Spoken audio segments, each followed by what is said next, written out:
Morning, YouTubers. I'm working on my control panel here, and I've decided to add a couple of features to the antenna receiver control panel. And there's something I want to show you before I do this.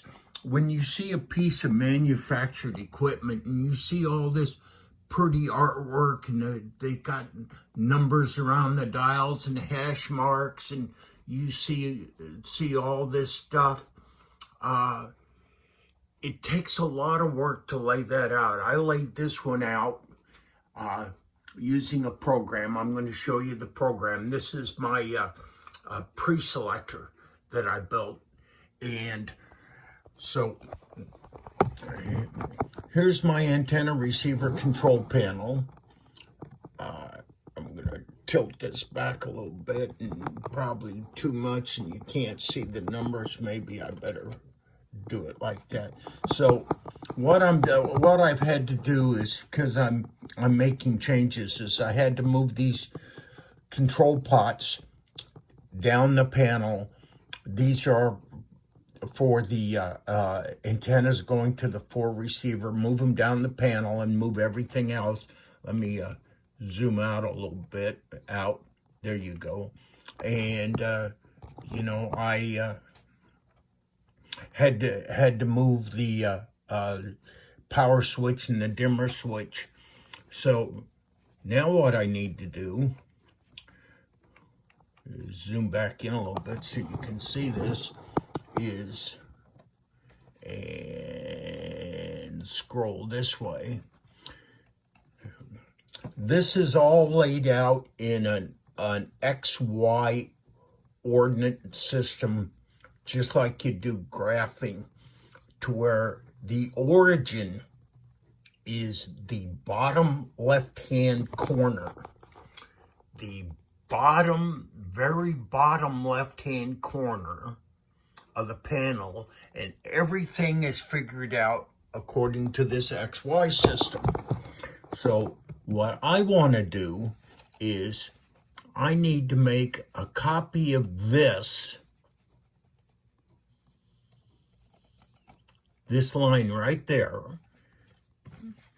and insert it over here. So I'm going to go up here to edit, copy, edit, insert, and there it is. Now now it comes up. You may not show up too well, but here's the X and Y here. I know the Y has to be 1.625. That'll bring it down to line it up with everything else. And the X is going to be an offset from this location of this one right there. And that X is 10.7261. Now I put in the offset because I gotta back it up. If I enter that, it'll end up right there. So I gotta, my spacing is 7739 minus is, so this X is going to be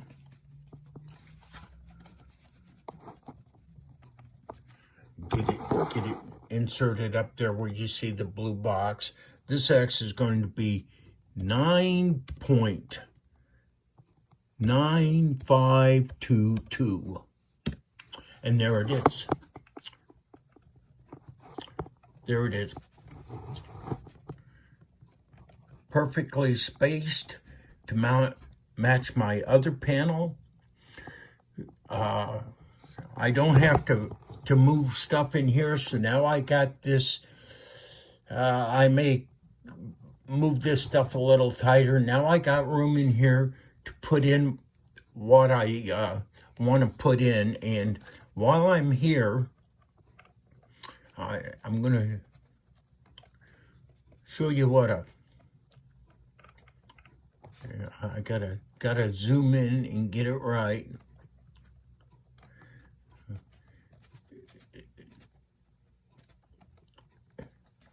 This is the numberings that go around a knob, and this is since I'm using the exact same knobs that I used on my other panel. I know a 330-degree rotation on it, and this is how it works out. So to figure this stuff out, let's just say for the sake of argument, if I could quit shaking, then this point right here is dead center of where I'm going to drill the knob. Okay, so I know my knob is 3/4 of an inch. So this line right there by that number 2 is going to be that X and Y coordinate minus 3/4 of an inch. And then I have to draw, put in a line segment, beginning and end based on this 3/4, or actually since it's a 3/4 inch knob, it's 0.375, whatever it comes back, and then a little bit of space in the number 2. But where it gets interesting is when you come up to here with these hash marks, what you have to do is, this is where a good scientific calculator comes in that'll do trig functions, because now you have a triangle, and the hash mark is now the hypotenuse of a right triangle, and you literally say, okay, this, I'm going to zoom in a little bit more, because on this point right here is at whatever angle this comes out to be. Well, okay, we're going to use this one over here. That's where the cursor stopped. You have to literally sit down and figure out, this hypotenuse to the start of that line is going to be half of the diameter of the knob. And then you can use, knowing the angle, I think this right here is a 45-degree angle, knowing that the sides, the opposite and the adjacent are going to be equal, you can figure out this X coordinate. And now you've got yourself a new triangle where you have the X and Y for the beginning of this line. Knowing it's 45-degree angle, you figure out the length of it, and you punch those numbers in, and you draw that line segment.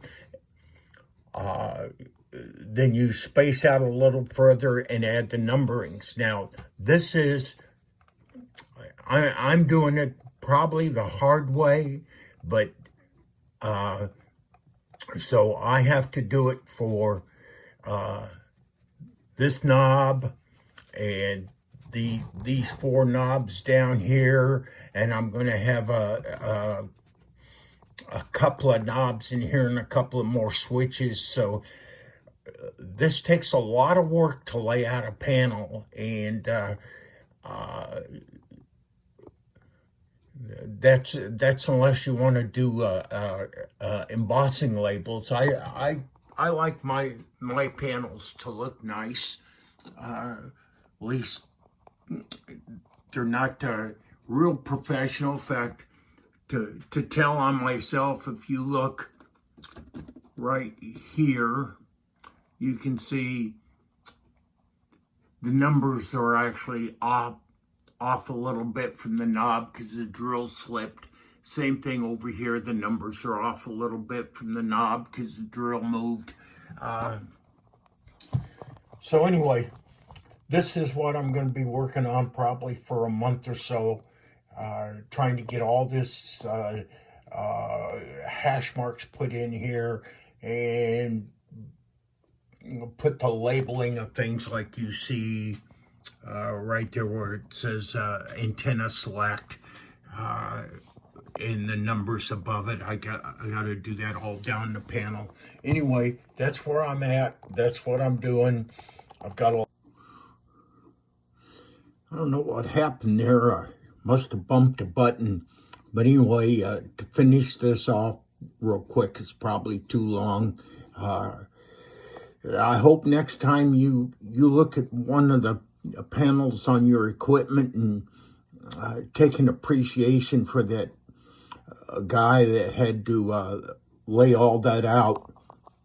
When I say a good scientific calculator, this is what I use. I use an HP 42S reverse Polish notation, RPN. I'm not making that up. If you notice, there's no equal key. No equal key on this. Been using these things since the 80s. I really like them. Anyway, thanks for watching. Thanks for your time. Like the video. Subscribe to my channel. Make comments below. Enjoy your day and be safe.